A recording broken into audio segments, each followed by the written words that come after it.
నమస్తే, welcome to అమ్మ news debate time. నేను లక్ష్మీనాగ్ నరహర్శెట్టి. తెలంగాణ రాష్ట్రంలో కాంగ్రెస్ ప్రభుత్వం ఏర్పాటు చేసిన తర్వాత సీఎం రేవంత్ రెడ్డి ఆధ్వర్యంలో తెలంగాణ పునర్నిర్మాణ దిశగా వడివడిగా అడుగులు వేస్తుంది. అంతేకాదు, రానున్న పార్లమెంట్ ఎన్నికల్లో మరోసారి కాంగ్రెస్ తన సత్తాను చాటాలనుకుంటుంది. ఇదిలా ఉంటే సీఎం రేవంత్ రెడ్డి తన మార్క్ రాజకీయంతో తెలంగాణ అభివృద్ధికి బాటలు వేస్తున్నారు. అందులో భాగంగానే ఆదిలాబాద్ జిల్లా ఇంద్రవెల్లి మండలం కేశలాపూర్ నాగోబా జాతరకు శ్రీకారం చుట్టారు. నిన్న జరిగిన సభలో కేసీఆర్ ప్రభుత్వాన్ని తన ప్రశ్నలతో ఉక్కిరి బిక్కిరి చేశారు రేవంత్ రెడ్డి. ఆదిలాబాద్ను అభివృద్ధి పదంలో ముందుకు తీసుకెళ్లే బాధ్యత కాంగ్రెస్ పార్టీని తీసుకుంటుందని తేల్చి చెప్పారు. తెలంగాణ రాష్ట్ర అభివృద్ధి కేవలం కాంగ్రెస్తోనే సాధ్యమన్నారు. సభ జరిగిన తీరు, సభా విజయం గురించి ఈరోజు చర్చ జరగనుంది. చర్చలో మనతోటి పాల్గొనడానికి సిద్ధంగా ఉన్నారు కాంగ్రెస్ పిసిసి అధికార ప్రతినిధి జ్ఞానసుందర్ గారు, అదేవిధంగా బీఆర్ఎస్ నేత రామ్మోహన్ గారు తర్వాత యాడ్ అవుతారు. పిసిసి అధికార ప్రతినిధి జ్ఞానసుందర్ గారు మనతో ఉన్నారు. ముందుగా నిన్న ఏదైతే రేవంత్ రెడ్డి గారు మాట్లాడారో ఆ బయట చూద్దాం. పీసారో బయట పే చేయండి. ఆయన మాట్లాడుతున్నాడు 6 నుంచి 8 పార్లమెంట్లు వస్తాయి. ఏంటికి వస్తే మళ్ళీ 6, 8 ఇస్తే మోడీకి అమ్ముకుందామనా? మొదటిసారి 12 ఇస్తే మోడీకి అమ్మినావు, రెండోసారి 9 ఇస్తే తీసుకుపోయి మోడీకి అమ్మినావు. మారు బేరగాలి కాక ఈడ ఎంపీలు కొనాలి, ఈడ ఎంపీలు గెలవాలి, ఢిల్లీకి వెళ్ళి మోడీకి అమ్ముకోవాలి. దీనికోసమేనా నీ కేసీఆర్? నేను ఇవాళ సూటిగా కేసీఆర్ని అడుగుతున్నా. ఈ దేశంలో ఉన్నాయి రెండే, ఒకటి ఎన్డీఏ కూటమి, రెండోది ఇండియా కూటమి. ఎన్డీఏ కూటమికి మోడీ ఉన్నాడు, ఇండియా కూటమికి మేమున్నాం. మా దాంట్లోకి రానీయము, మా నీడ కూడా తాకనీయం. ఆ ఇంటి మీద పిట్ట ఈ ఇంటి మీద కాలిస్తే కాల్చి అవతలేస్తాం. నువ్వు ఎట్లకెళ్ళి అవుతావా? మరి నేను అడుగుతున్నా, ఎట్లకెళ్ళి అవుతావు? ఒకటో రెండో ఏదైనా గెలిస్తే ఢిల్లీలో తాకట్టు పెట్టి మోడీ దగ్గర గులాంగిరి చేయిస్తాడు ఆయన. అందుకే మిత్రులారా, ఆలోచన చేయండి. ఇవాళ ఈ రాష్ట్రంలో, ఈ దేశంలో పేద ప్రజల ప్రభుత్వం ఏర్పడాలి అంటే 10 ఏళ్ళు ప్రధానమంత్రిగా ఉన్న నరేంద్ర మోడీ ప్రతి పేదవాడి ఖాతాలో 15 లక్షల రూపాయలు వేస్తా అన్నాడు. ప్రతి పేదవాడికి ఇల్లు కట్టిస్తా అన్నాడు. ప్రతి సంవత్సరం 2 కోట్ల ఉద్యోగాలు ఇస్తా అన్నాడు. రైతుల ఆదాయం 2 చేస్తా అన్నాడు. ఎవరి ఖాతాలన్న మోడీ 15 లక్షలు వేసిండా? మిత్రులారా, వేసిండా? మీకేమైనా ఇల్లు కట్టించిండా? మీకు ఉద్యోగాలు ఇచ్చిండా? మన ప్రాంతానికి ఎప్పుడైనా వచ్చిండా? పోనీ మీ ప్రాంతంలో ఆదివాసీ బిడ్డ స్వయం బాబురావుని ఎంపీ గెలిపించిండు, మంత్రి పదవాన్ని ఇచ్చిండా? మరి ఏమి ఇయ్యనప్పుడు ఈ ప్రాంతంలో మోడీకి ఓటెందుకు వేయాలని నేను అడుగుతున్నా. మీరు ఆలోచన చేయండి. ఇవాళ మతం పేరు మీద ఒకడు, మద్యం పేరు మీద ఇంకొకడు రేపు ఎన్నికల్లో ఓట్లు అడగడానికి వస్తారు. ఇవాళ మతం ఒక రకం మత్తు అయితే మద్యం ఇంకొక రకం మత్తు. మోడీ కేడీ ఇద్దరు ఒక్కటయ్యి కాంగ్రెస్ను అడ్డుకోవాలని చూస్తున్నారు. అందుకే మిత్రులారా, ఆదిలాబాద్ దత్తత తీసుకునే బాధ్యత మాది, మా ప్రభుత్వాన్ని. మీకు యూనివర్సిటీ ఇచ్చే బాధ్యత మాది, మా ప్రభుత్వాన్ని. మీకు తప్పకుండా తుమ్మిడేట్టు ప్రాజెక్టును కట్టే బాధ్యత మాది, మా ప్రభుత్వాన్ని.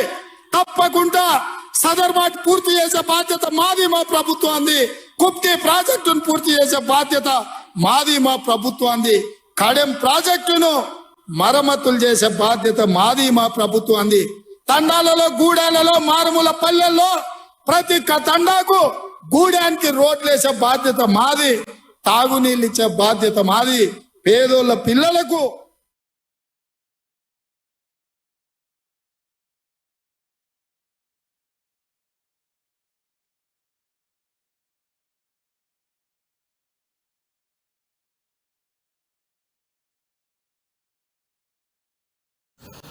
చూసాం కదా రేవంత్ రెడ్డి గారు ఏం మాట్లాడారో.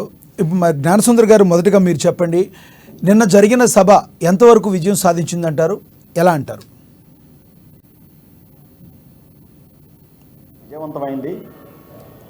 ఏదైతే రేవంత్ రెడ్డి గారు చెప్పిన మాట ప్రకారంగా, ఆ సందేశం ప్రకారంగా, ఏదైతే బీజేపీ ప్రభుత్వాన్ని ఎంపీలను గెలిపించినట్లయితే అది కూడా తెలంగాణ అభివృద్ధికి నష్టమే. అండ్ బీఆర్ఎస్ను కూడా గెలిపించినట్లయితే మళ్ళీ చంద్రశేఖరరావు గారు కూడా మతతత్వ పార్టీ అయిన బీజేపీకి మద్దతు ఇస్తారు. కాబట్టి కాంగ్రెస్ పార్టీని గెలిపిస్తే కాంగ్రెస్ పార్టీతోనే అభివృద్ధి సాధ్యమవుతుందని చెప్పిన మాట 100కు 100 బాలు నిజం. అయితే ఏదైతే ఇలా గ్రామ పంచాయతీలు తండాలను గ్రామ పంచాయతీ చేసి అభివృద్ధికి నోచుకోకుండా ఆమె దూరంలో ఉన్నాయి.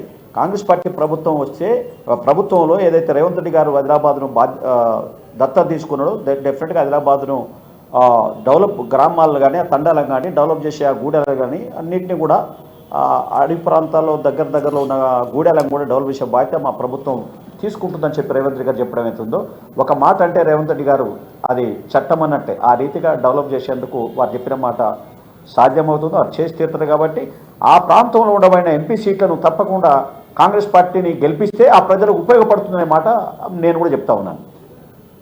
ఓకే సార్, జ్ఞానసుందర్ గారు, మీరు రామ్మోహన్ గారితో మాట్లాడాక మీ దగ్గరికి వస్తాను. బీఆర్ఎస్ నేత రామ్మోహన్ గారు కూడా జాయిన్ అయ్యారు. రామ్మోహన్ గారు చెప్పండి, కేసీఆర్ని నేను సూటిగా ప్రశ్నిస్తున్నానని సీఎం రేవంత్ రెడ్డి అన్నారు. 10 ఏళ్ల పాటు మీరు పాలించారు రాష్ట్రం మొత్తాన్ని కూడా, ఒక్కసారి కూడా ఆదిలాబాద్ వైపు ఎందుకు చూడలేదు? మీరు అక్కడ ఉన్న గిరిజన బిడ్డల్ని మీరు ఎందుకు పట్టించుకోలేదని సూటిగా ప్రశ్నించారు. ఏమంటారు మీరు? ముఖ్యమంత్రి కేసీఆర్ గారు తెలంగాణ ప్రాంతాన్ని పూర్తిగా అభివృద్ధి చేసే లక్ష్యంతో 10 సంవత్సరాలు పనిచేయడం జరిగింది. ఇప్పుడు రేవంత్ రెడ్డి గారు గడిచిన 50 రోజులుగా అధికారులకు వచ్చినప్పుడే మేము ఏదో చేస్తాం, ఏదో వెలుగబెడతాం మాట్లాడుతుంది. పూర్తిగా అసత్యం ఇది. కేవలం రాజకీయాలు ఉద్దేశించుకొని మాట్లాడడం కల్పితం ఇది. గడిచిన టీఆర్ఎస్ పార్టీ రాకుండా 10 సంవత్సరాలు కాంగ్రెస్ ప్రభుత్వం రాజ్యాన్ని లేదు. తెలంగాణ ప్రాంతం ఏ అభివృద్ధి చేసింది కాంగ్రెస్ ప్రభుత్వం? ఆ రోజు అసెంబ్లీ సాక్షిగా ముఖ్యమంత్రి రాజశేఖర రెడ్డి గారు, వారి తర్వాత కిరణ్ కుమార్ రెడ్డి గారు తెలంగాణ ప్రాంతాన్ని అవాస్పాన్ చేస్తాం, దీన్ని అన్యాయం చేస్తాం, ₹1 చిల్లి గవ్వ కూడా తెలంగాణ ప్రాంత అభివృద్ధికి అని మాట్లాడే వ్యక్తులు అసెంబ్లీ సాక్షిగా కాంగ్రెస్ ప్రభుత్వం ముఖ్యమంత్రి. ఈ రోజు రేవంత్ రెడ్డి గారు అధికారంకి వచ్చిన తర్వాత ఈ కల్లబల్లి మాటలు చెప్తే ఇంద్రవెల్లి స్తూపం దగ్గరికి వెళ్ళి అమరులకు నివాళులు అర్పిస్తామని చెప్పేసి రాజకీయ డ్రామా తప్పితే ఇందులో ఏం లేదు ఉద్దేశం. కాంగ్రెస్ ప్రభుత్వానికి చిత్తశుద్ధి ఉన్నట్టయితే గడిచిన తెలంగాణ ప్రభుత్వం రాకముందుకు 10 సంవత్సరాలు ఏం చేసిందో చెప్పాలి. ఆదివాసులకు కానీ, గిరిజనులకు కానీ, మారుమూల ప్రాంతాలకు కానీ, వెనుకబడిన ఆదిలాబాద్ జిల్లాకు కానీ ముఖ్యమంత్రి కేసీఆర్ గారు తెలంగాణ ప్రాంతం అంటే ఇక్కడ మీరు ఒకటి రామ్మోహన్ గారు మీరు ఒకటి గుర్తుంచుకోవాలి. సమైక్య ఆంధ్రగా ఉన్నప్పుడు ఆ పరిస్థితులు వేరు, రాష్ట్రం విడిపోయిన తర్వాత ఉన్న పరిస్థితులు వేరు. రాష్ట్రం విడిపోయిన తర్వాత 10 సంవత్సరాల పాటు మీరే పాలించారు కదా, అది సీఎం గారు అన్నది. అంతకుముందు సమైక్య రాష్ట్రంలో సరిగ్గా పాలించలేదు కాబట్టే కొట్లాడి తెలంగాణ తెచ్చుకున్నాం. కొట్లాడి తెచ్చుకున్న తెలంగాణలో 10 సంవత్సరాల పాటు మీరేం చేశారన్నది ప్రశ్న. ఆ మాట ఒప్పుకోవాలి కాంగ్రెస్ ప్రభుత్వం. అది ఆల్రెడీ చెప్పారు, రేవంత్ రెడ్డి గారు చెప్పారు. ప్రాంతానికి అభివృద్ధి చేయలేదు, తెలంగాణ ప్రాంతాన్ని అన్యాయం చేశాం కాబట్టి బీఆర్ఎస్ పార్టీ అధికారంలో కాంగ్రెస్ ప్రభుత్వం ఒప్పుకోవాలి. ఈరోజు నిక్కచ్చిగా ఒప్పుకుంటే, నిజాయితీగా ఒప్పుకుంటే ఈరోజు మాట్లాడతాం. ఖచ్చితంగా ముఖ్యమంత్రి కేసీఆర్ గారు ఆదిలాబాద్ జిల్లా నుంచి ఇక్కడ వరకు అన్ని జిల్లాలు 33 జిల్లాలను పూర్తిగా అభివృద్ధి పనులు. రామ్మోహన్ గారు మీరు ప్రశ్నకు సమాధానం చెప్పండి దయచేసి. 10 ఏళ్ల పాటులో కేసీఆర్ గారు ఎందుకు చేయలేకపోయారు దాన్ని చెప్పండి ఒకసారి. ఆయన ప్రశ్నించింది కాంగ్రెస్ పార్టీ అంతకుముందు చేయలేదు కాబట్టే కాంగ్రెస్ పార్టీకి అధికారం ఇవ్వకుండా మీకు ఇచ్చారు, టీఆర్ఎస్కి అధికారం ఇచ్చారు. 10 సంవత్సరాల పాటు మీరు ఎందుకు చేయలేకపోయారన్న ప్రశ్నకి మీరు సమాధానం చెప్పండి అంటున్నాం. అక్కడ గణాంకాలు చెప్తాయి. రాజకీయంగా ఆరోపణ చేసినంత మాత్రాన తెలంగాణ ప్రాంతాల్లో ఆదిలాబాద్ జిల్లాను ముఖ్యమంత్రి కేసీఆర్ గారు అభివృద్ధి చేయాలనేది సత్యదూరం. ఇది పూర్తిగా అవాస్తవం. ప్రతి దగ్గర కూడా గణాంకాలు ఉంటాయి ప్రభుత్వంలో కూడా. అది జిల్లా వారీగా తీసుకున్నట్టయితే తప్పకుండా అక్కడ ఉన్నటువంటి అధికారులు కానీ మీరు రైట్ టు ఇన్ఫర్మేషన్ యాక్ట్ పెడితే ఆదిలాబాద్ జిల్లాలో ఎంతవరకు అభివృద్ధి చేసింది అనేది ముఖ్యమంత్రి గారు చేసిందా చేయలేదనే విషయం బయట చేతికెళ్ళబోతుంది. ఈ రోజు రేవంత్ రెడ్డి గారు వెళ్ళి కల్లబొల్లి మాటలు చెప్తూ రేపు రాబోయే ఎంపీ ఎలక్షన్ లో ఎవరికి ఓటేయద్దు, కాంగ్రెస్ ప్రభుత్వం ఓటేస్తేనే ఇక్కడ ఉన్నటువంటి పథకాలు అమలవుతాయని పత్రికాముఖంగా పేపర్ ముఖంగా చెప్తా ఉన్నారు వాళ్ళు, మీడియా ముఖంగా. అంటే కాంగ్రెస్ ప్రభుత్వానికి కేంద్రంలో కాంగ్రెస్ ప్రభుత్వం వస్తేనే ఇక్కడ తెలంగాణ ప్రాంతంలో ఇక్కడ చెప్పినట్టు హామీలు అమలవుతామని ముఖ్యమంత్రి గారు చెప్తా ఉన్నారు. మరి దీనికి ఏం సమాధానం చెప్తారు కాంగ్రెస్ ప్రభుత్వం వాళ్ళు? ఓకే సార్, జ్ఞానసుందర్ గారు మీరు చెప్పండి. రామ్మోహన్ గారు అడుగుతున్నారు, దానికి సమాధానం చెప్పండి మీరు. వారు మాట్లాడి నాకు వినబడలే, మీరు ఎక్స్ప్లెయిన్ చేయండి. ఆయన ఏమంటున్నారంటే గత ప్రభుత్వ హయాంలో చెప్తా సార్, నేను చెప్తున్నా రామ్మోహన్ గారు, అంతకుముందు సమైక్య ఆంధ్రగా ఉన్నప్పుడు కాంగ్రెస్ ప్రభుత్వమే ఆదిలాబాద్ని ఆదుకోలేదు, ఆదిలాబాద్ని ఆదుకోవాలి కాబట్టి ముందు క్షమాపణ చెప్పాల్సింది కాంగ్రెస్ పార్టీ అని చెప్తున్నారు సార్. ఇప్పుడు సమైక్యాంధ్రలో అన్యాయం జరిగిందనే కదా తెలంగాణ రాష్ట్ర సమితిని గెలిపించింది. కాంగ్రెస్ పార్టీ రాష్ట్రంలో పడిన అన్ని రాజకీయ పక్షాలు ప్రజా సంఘాలు అన్ని కలిస్తేనే కదా తెలంగాణ సాధించుకోగలిగినాం. ఆ తెలంగాణ ఎందుకు సాధించుకున్నాం? నిధులు, నియామకాలు, వాటి పేరు మీద మనం ఉద్యమం చేసి తెలంగాణ సాధించుకున్నాం. కేసీఆర్ గారు ఏమన్నారు? తొలి అసెంబ్లీలోనే బాగా డిస్టర్బెన్స్ చేస్తున్నా, తొలి అసెంబ్లీలోనే వారు మాట్లాడుతూ తెలంగాణలో నిరుద్యోగుల సంఖ్య 1,70,000 ఖాళీ ఉంది, పరిపాలనా సౌలభ్యం కోసం మరో 50,000 నేను కల్పించి తెలంగాణలో నిరుద్యోగాన్ని తీరుస్తానని తీర్చారండి. తెలంగాణలో వారు డబుల్ బెడ్రూమ్ అన్నారు, ఇచ్చారండి. ఎస్సీలకు 3 ఎకరాల భూమి అన్నారు, ఇచ్చారండి. మేము క్షమాపణ చెప్పింది, ఇంటికో ఉద్యోగం అన్నారు. తర్వాత అనేక రకాలుగా ఏదైతే డిస్టర్బెన్స్ వస్తుంది, అయితే వాటి గురించి అమలు చేయని పథకాలు ఏదైతే ఉందో వాళ్ళు క్షమాపణ చెప్పాలి మొదట, మేం కాదు. ప్రభుత్వంలో ఉన్నది వాళ్ళు కదా, ప్రభుత్వంలో 10 సంవత్సరాలు ఉన్నది వాళ్ళు క్షమాపణ చెప్పాల్సిన అవసరం ఉంది. మేము ఎలా చెప్తాం? ఇప్పుడు మేము ప్రభుత్వంలో ఉన్నాం, మేమేమైనా తప్పిదాలు చేస్తే, సార్ వినపడుతుందా అండి? వినపడుతుంది, మీరు చెప్పండి సార్, కంటిన్యూ చేయండి. మేమేమైనా తప్పిదాలు చేస్తే దానికి మేము ఇప్పుడు బాధ్యతలు అవుతాం. ఇప్పుడు నీటి ప్రాజెక్టులో దోపిడీ కానివ్వండి, లేకపోతే అనేక రకాలుగా ఇవాళ కాళేశ్వరం ప్రాజెక్టు ఏం చేశారండి, 1,27,000 కోట్ల రూపాయలు దాని మీద ఎస్టిమేషన్ వేసి 90,000 కోట్ల రూపాయలు ఖర్చు పెడితే దాని మీద రైతాంగానికి ఉపయోగం ఏందండి? 100 రూపాయలు ఖర్చు పెడితే 50 రూపాయల ప్రజలు 50 రూపాయలు రైతాంగానికి నష్టమే. ఎవరి మీద వస్తూ చేస్తారు ఇదంతా? ఇలా మేడిగడ్డ ప్రాజెక్టు ఉంది, 11 పిల్లర్స్ పగిలిపోయింది, కూలిపోవడం సిద్ధంగా ఉంది. ఎన్ని రోజుల మేడిగడ్డ ప్రాజెక్టు పూర్తి చేసి 2019లో. భారతదేశంలో ఎక్కడనైనా ఒక ప్రాజెక్టు 3 సంవత్సరాల లోపల కోట్ల రూపాయలు ఖర్చు పెడితే కూలిపోయే పరిస్థితులు ఏదైనా ప్రాజెక్ట్ కాంగ్రెస్ పార్టీ ప్రభుత్వంలో ఏం జరిగిందా అండి? జ్ఞానసుందర్ గారు నిన్న జరిగిన సభలో సీఎం రేవంత్ రెడ్డి గారు గ్యారంటీ పథకాల్లో భాగంగా మరో 2 గ్యారంటీ పథకాలను కూడా రెండు పథకాలు, ఒక మాట నా క్వశ్చన్ వినండి, ప్రకటించడం జరిగింది. ఆ 2 గ్యారంటీ పథకాల్లో 200 యూనిట్ల వరకు కరెంట్ ఉచితంగా ఇస్తామని, తెల్ల రేషన్ కార్డులు ఉన్న వాళ్ళకి ఇస్తామని చెప్పడం జరిగింది. అంతకుముందు ప్రభుత్వం తెల్ల రేషన్ కార్డు ఇవ్వలేదని చెప్పడం జరిగింది. అంటే మీరు రేషన్ కార్డు ఎప్పుడు ఇస్తారు? మీరు ఆ పథకం అనేది ఎప్పటి నుంచి ఇస్తారు?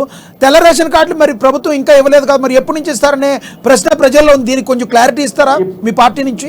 తప్పకుండా. ఇప్పుడు తెలంగాణలో కాంగ్రెస్ పార్టీ ప్రభుత్వం ఏర్పడి 50 రోజులు అందండి. కనీసం కొంత సమయం ఇవ్వాలి కదా. తప్పకుండా రేషన్ కార్డు ఉన్న ప్రతి వారికి, అర్హులు ఉన్న వారికి రేషన్ కార్డు ఇస్తామని ప్రభుత్వం ప్రకటించింది. రేషన్ కార్డు కూడా ఇష్యూ చేస్తాము. తప్పకుండా ఇప్పుడు ఉన్న వాళ్ళకు ఈ పథకాన్ని అమలు చేస్తాము. ఏదైతే 200 యూనిట్లు ఉచిత కరెంట్ ఏదైతే ఉందో అది ఇస్తాము. తర్వాత మన ఇస్తాము. ఇప్పుడు ఇవి ఇస్తామని చెప్పి ముఖ్యమంత్రి గారు ప్రకటించారు కదా, తప్పకుండా అమలు చేస్తామండి. రేషన్ కార్డ్స్ లేని వాళ్ళకు కూడా ఇస్తామని చెప్పి ఏదైతే మన గౌరవ మంత్రి ఉత్తమ్ కుమార్ గారు కూడా ప్రకటించడం జరిగింది.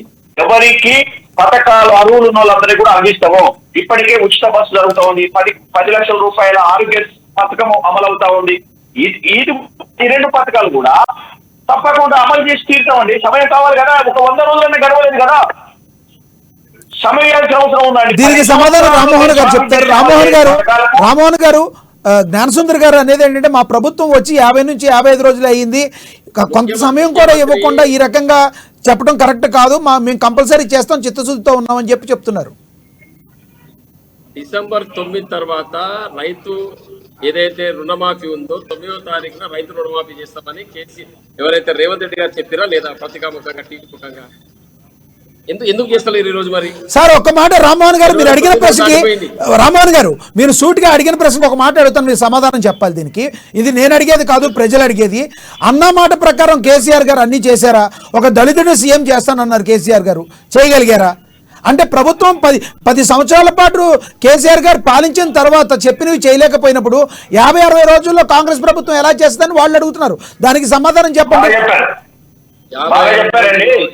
యుద్ధానికి సిద్ధమైనప్పుడు అన్ని అస్త్రశస్త్రాలన్నీ దగ్గర పెట్టు, యుద్ధానికి పోవాలని ఉండండి, కత్తి తీసుకుని రాలేదు మళ్ళీ వస్తా అని చెప్పి చెప్తారు ఈ రంగంలోకి. ఎప్పుడైతే నువ్వు అన్ని ఆరోపణలు తీసుకొచ్చో 9వ తారీఖు చేస్తా అని చెప్పినావు, ఏ ప్రకారం చెప్పగలిగినావు? హలో, కంటిన్యూ చేయండి, మాట్లాడండి, నిలబడుతుంది, మాట్లాడండి. ఎందుకు చెప్పాల్సి అయితే వాళ్ళు ప్రామిస్ చేసిన 10 సంవత్సరాల్లో అమలు చేయని వారు కేవలము 50 రోజుల్లోనే ఈ పథకాలని అమలు చేయాలంటే సాధ్యపడుతుందా సార్? సమయం కావాలంటే కనీస సమయం. ప్రజలు కూడా అనుకుంటున్నారే వాళ్ళకి 50 రోజులు కాలేదు సమయం, అధికారాన్ని ఇచ్చి వాళ్ళ మెడల మీద కూర్చొని ఒత్తిడి చేస్తే ఎలా అని చెప్పి ప్రజలు అంటున్నాం సార్. వీళ్ళకేంటంటే ఇప్పుడు ఎందుకు బీఆర్ఎస్ ఈ రకంగా మాట్లాడుతున్నారంటే, వాళ్ళు చేసిన ప్రజాధనం దోపిడీ గురించి కానీ, విధ్వంసం గురించి కానీ, ఒకరి తర్వాత ఒకరు మాట్లాడండి సార్, డిస్టర్బెన్స్ గా ఉంది. ఒకరి తర్వాత కాంగ్రెస్ పార్టీ ప్రభుత్వం విచారణ చేయడం వల్ల ఆ విచారణను పక్కనే పట్టించడానికి, ప్రజల దృష్టి అటువైపుగా మళ్లించడానికి ప్రభుత్వం అమలు చేయట్లేదు పథకాలని చెప్పి ఆలోచన లేని అర్థమైన ఆలోచన చేస్తా ఉన్నారు. జ్ఞానసుందర్ గారు మీరు చెప్పిన దానికి రామ్మోహన్ గారు మాట్లాడతారు. జ్ఞానసుందర్ గారు మీరు ఆగండి, రామ్మోహన్ గారు మాట్లాడి సమాధానం చెప్తారు. 50 రోజుల మాకు 100 రోజులైన సమయం కూడా మాట్లాడితే ఇది న్యాయబద్ధమా? ఇది ప్రజాస్వామ్యమా? రామ్మోహన్ గారు మీరు సమాధానం చెప్పండి. జ్ఞానసుందర్ గారు అడిగిన దానికి మీరు సమాధానం చెప్పండి. అన్న చెప్తున్నాను, వాళ్ళు ఏమంటున్నారు, అధికారంలోకి రాగానే 50 రోజులలో మొత్తం పూర్తి చేస్తామని అడుగుతున్నారు. మేము ఎందుకు చేస్తామో మేము ఏమంటలేదు. అన్ని పథకాలు అమలయ్యేటట్టు చూసే బాధ్యత ప్రతిపక్షం. మేము కూడా చెప్పినవన్నీ చేయడం జరిగింది. డబుల్ బెడ్రూమ్ ఇవ్వడం జరిగింది, పెన్షన్స్ ఇవ్వడం జరిగింది, అన్ని వర్గాలకు 1,60,000 ఉద్యోగాలు భర్తీ చేయడం జరిగింది. ఇవన్నీ కూడా ఇన్ఫర్మేషన్ యాక్ట్ ప్రకారం తీసుకోవచ్చు కాంగ్రెస్ పార్టీ వాళ్ళు. ఈ రోజు 6 పథకాలు అమలు కావాలంటే కేంద్రంలో కాంగ్రెస్ ప్రభుత్వం రావాలని ముఖ్యమంత్రి రేవంత్ రెడ్డి గారు చెప్తారు. ఎంతవరకు వాస్తవం ఇది? అంటే కేవలం ఓట్లు దండుకోవడానికి మాత్రమే ఈ మాటలు మాట్లాడుతున్నారా, లేదా మీకు చిత్తశుద్ధి ఉందా ఈ పథకాలు అమలు చేయడానికి? చెప్పండి జ్ఞానసుందరరావు, చెప్పండి. సార్ రామ్మోహన్ రావు గారు మాట్లాడి నాకు వినబడట్లేదు సార్, ఓన్లీ మీరు మాట్లాడితే వినబడుతుంది. సార్ గద్దర్ గారు ఎవరైతే ఉన్నారో ఆయన ప్రగతి భవన్ కి వచ్చినప్పుడు మిట్ట మధ్యాహ్నం 3 గంటల పాటు ఆయన ఎర్రటెండలో నుంచోపెట్టి ఆయన సమస్యలు చెప్పుకోనికుండా చేశారు కేసీఆర్ గారు. కాబట్టే మీకు ఈ రోజున ఇలాంటి సిచ్యువేషన్ కల్పించారు తెలంగాణ రాష్ట్ర ప్రజలు, అందుకనే మీరు ఓటమి పాలయ్యారన్నట్టు కూడా చెప్పారు. దీనికి ఏం చెప్తారు రామ్మోహన్ గారు, చెప్పండి. ముఖ్యమంత్రి గారు కలవడానికి వచ్చినప్పుడు లేదా అనేది ఆ రోజు సమస్య బట్టి, ఆ రోజు సందర్భాన్ని బట్టి ఉంటుంది. అందుకే మీరు ఓడిపోయారు, ఇందుకే ఓడిపోయారు అని కుంటి సాగు కాంగ్రెస్ చెప్పకూడదు. ఈ రోజు అధికార మార్పిడి జరిగింది, మేము దాన్ని స్వీకరిస్తున్నాం, ప్రజాపక్షంగా స్వీకరిస్తున్నాం, ప్రతిపక్షంగా పూర్తి మంచి బాధ్యత వహిస్తాం, ప్రజల కొరకు ప్రజల తరఫున పోరాటం చేస్తాం. మేము ఎందుకు ఓడిపోయింది సబ్జెక్ట్ పక్కన పెడితే మీరు ఏం చేస్తారని చెప్తే చెప్పండి. అది వదిలిపెట్టి గద్దర్లు ఎండలు నిలబెట్టిర్రు, మీరు డబుల్ బెడ్రూమ్ ఈ సబ్జెక్ట్ కాదు కదా. మీ వాయిస్ బ్రేక్ అవుతుంది సార్, మీ వాయిస్ బ్రేక్ అవుతుంది. చెప్పాల్సింది జ్ఞానసుందర్ గారు మీరు చెప్పండి. సార్ రామ్మోహన్ గారు మీ ఆడియో ఒకసారి సరి చూసుకోండి, ఇక్కడ కొంచెం ఇబ్బందిగా ఉంది, మీ ఆడియో ఒకసారి సరి చూసుకోండి. జ్ఞానసుందర్ గారు మీరు కంటిన్యూ చేయండి. సార్ వారు ఏం చెప్పారో నాకు వినవడలేదు కదా. ఆయన ఏమంటున్నారంటే అప్రస్తుతమైన మాటలు వద్దు, ప్రజెంట్ మీకు కాంగ్రెస్ ప్రభుత్వానికి అవకాశం ఇచ్చారు, మీరేం చేస్తారో చెప్పాలి, కానీ అంతకుముందు మేమేం చేయలేదో కాబట్టే కదా మీకు అధికారం ఇచ్చింది, మీరేం చేస్తారో చేయకుండా ఇచ్చిన హామీల్ని డిసెంబర్ 9వ తేదీన ప్రకటించారు, మీరు ఇచ్చిన హామీలు ఇప్పుడు వరకు ప్రకటించలేదు, దాన్నే కదా ప్రతిపక్షంగా మేము అడుగుతున్నాము, వేరే ఆ మాటలు కాదు కదా మేము అడిగేదని ఆయన అంటున్నారు. నిజమే కదా, ఇప్పటికీ 2 పథకాలు అమలు జరుగుతా ఉన్నాయి, ఇంకో 2 ఈ బడ్జెట్ లో కేటాయింపు చేసి సిలిండర్ 500 రూపాయలకే ఇచ్చే కార్యక్రమం కానీ, 200 యూనిట్లకు ఉచిత వైద్యుత ఇచ్చే కార్యక్రమం కానీ డెఫినెట్ చేస్తారు. త్వరలో గౌరవ ముఖ్యమంత్రి రేవంత్ రెడ్డి గారు ప్రియాంక గాంధీని పిలిపించి 500 సిలిండర్ కార్యక్రమాన్ని కూడా ప్రారంభోత్సవం చేస్తారు.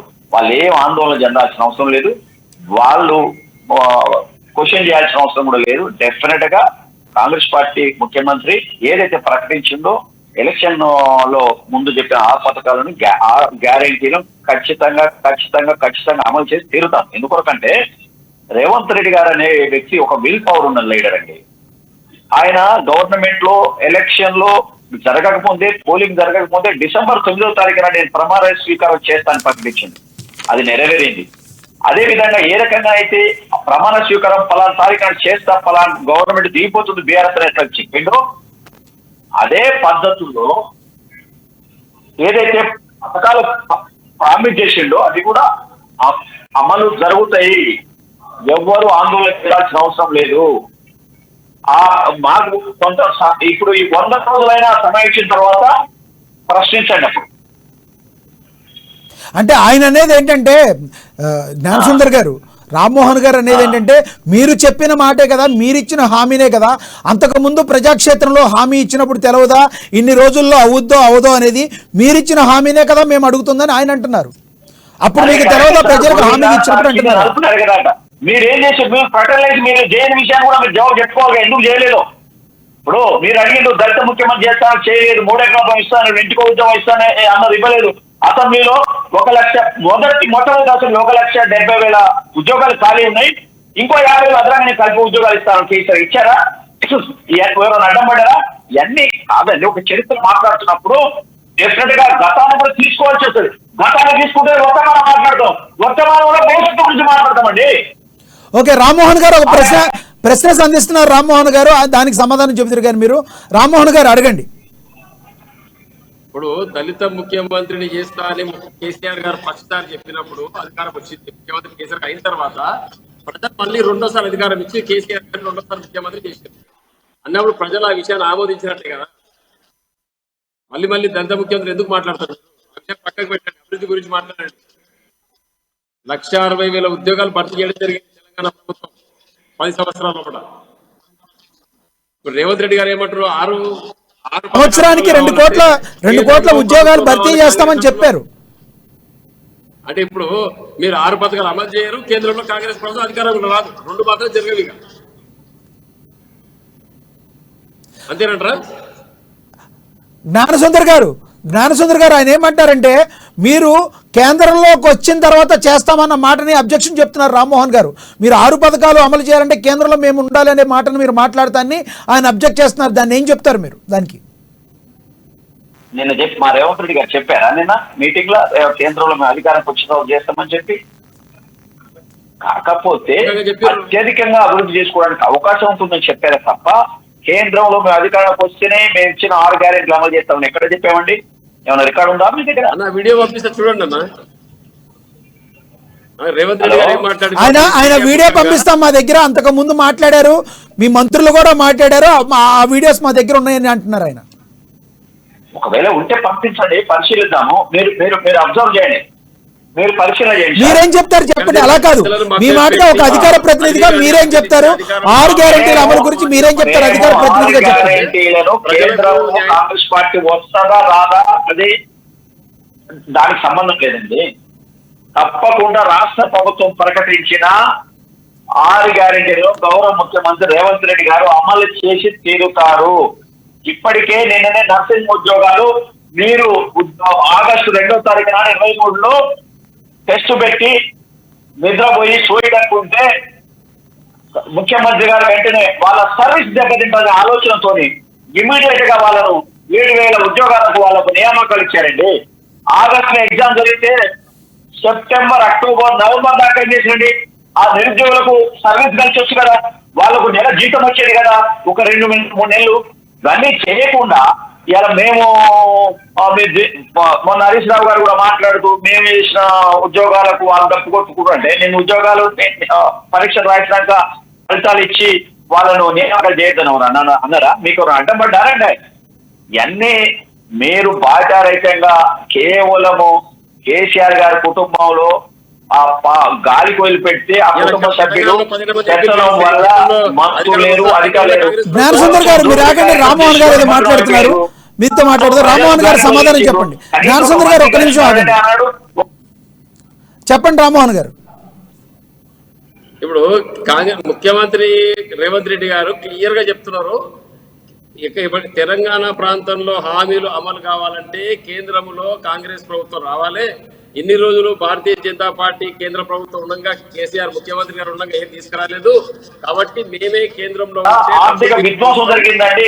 డబ్బు లేకుండా రాష్ట్ర ప్రభుత్వం అప్పులు తెచ్చి అప్పు కట్టాల్సి వాళ్ళు చేసిన అప్పులకు మళ్ళీ అప్పులు తీర్చడానికి డెవలప్మెంట్ మీద కాన్సన్ట్రేషన్ చేయడానికి నిద్రలేని రాష్ట్ర ప్రభుత్వం ముఖ్యమంత్రి మంత్రివర్గ సభ్యులు ఏది సంపద సృష్టించడం కానీ వివిధ సోర్సుల నుంచి అప్పులు తెచ్చుకోవడానికి కానీ ప్రయత్నం చేస్తా ఉన్నారు. ఎందుకంటే ఆర్థిక విధ్వంసం సృష్టించి ఇవేందో ఇలా ఏంటండి ఇవాళ డబ్బు కోసము రాణిగంజ్ తర్వాత వివిధ రకాల corporation food corporation of India కుదరబెడితే జ్ఞానసుందర్ గారు ఒక్క నిమిషం ఆగండి. జ్ఞానసుందర్ గారు ఒక్క నిమిషం ఆగండి. రామ్మోహన్ గారు ఒక మాట చెప్పండి. ఈ ఆరోపణలు ప్రత్యారోపణలు కాకుండా ఒక ఓపెన్గా మాట్లాడుకోవాలంటే 10 సంవత్సరాల పాటు కేసీఆర్ గారు రాష్ట్రాన్ని పాలించిన మాట వాస్తవం.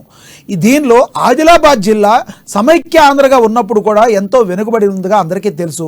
మరి కొట్లాడి తెచ్చుకున్న తెలంగాణలో ఆదిలాబాద్ వాసులకైతే ఏంటి, ఆ గోండు బిడ్డలకైతే ఏంటి, అడవి బిడ్డలకైతే ఏంటి, కనీసం త్రాగునీటి వసతిని కల్పించాలన్న మినిమం అనేది చేయాల్సిన బాధ్యత ఎలా మర్చిపోయారనేది ప్రశ్న. ప్రజలందరూ కూడా ఈ రోజున 100% సాటిస్ఫాక్షన్గా ఉంటే ఆదిలాబాద్ జిల్లాలో మీకు పట్టం కట్టేవాళ్ళు. కానీ ఈ రోజున వాళ్ళు అలా చేయలేదు అంటే కారణం ఏమనుకోవాలి? మీరు స్ట్రైట్గా సమాధానం చెప్పండి రామ్మోహన్ గారు.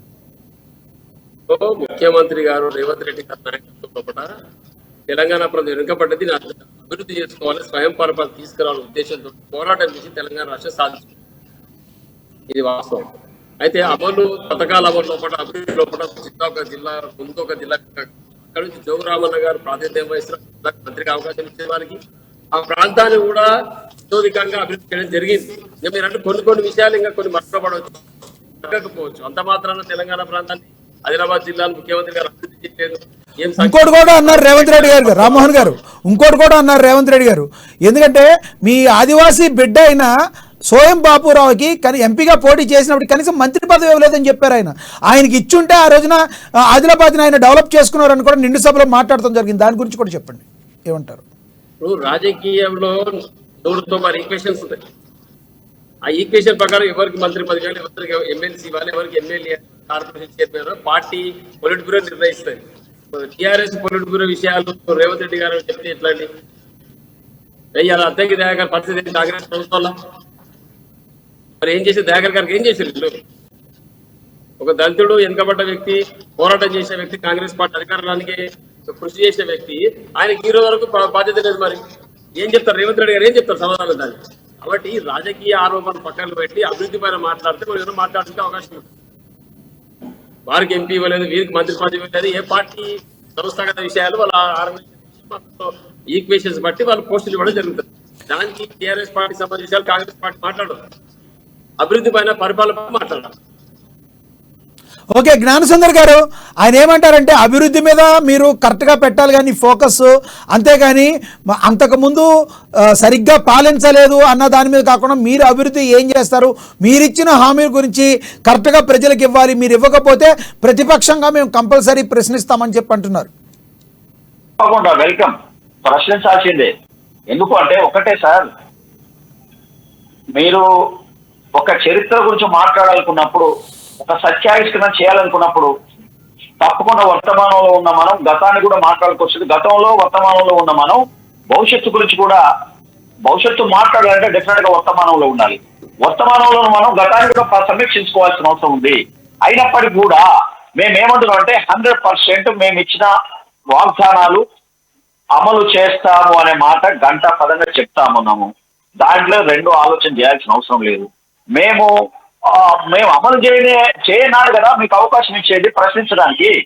తప్పకుండా మాకు కొంత సమయం ఇవ్వండి. ఈ బడ్జెట్ సమావేశంలో మిగతా 2 ప్రాజెక్టులకు కూడా డబ్బులు కేటాయించి వాటిని అమలు చేసేందుకు గౌరవ ముఖ్యమంత్రి రేవంత్ రెడ్డి గారు, డిప్యూటీ సీఎం బట్టి విక్రమార్క నిర్ణయం తీసుకున్నారు. డెఫినెట్ గా అమలు చేసి తీరుతాము. మేము పరారైటోళం కాదు, మేము ప్రజల మధ్యన ఉంటాం. ఇది ప్రజా పాలన, ప్రజా ప్రభుత్వము.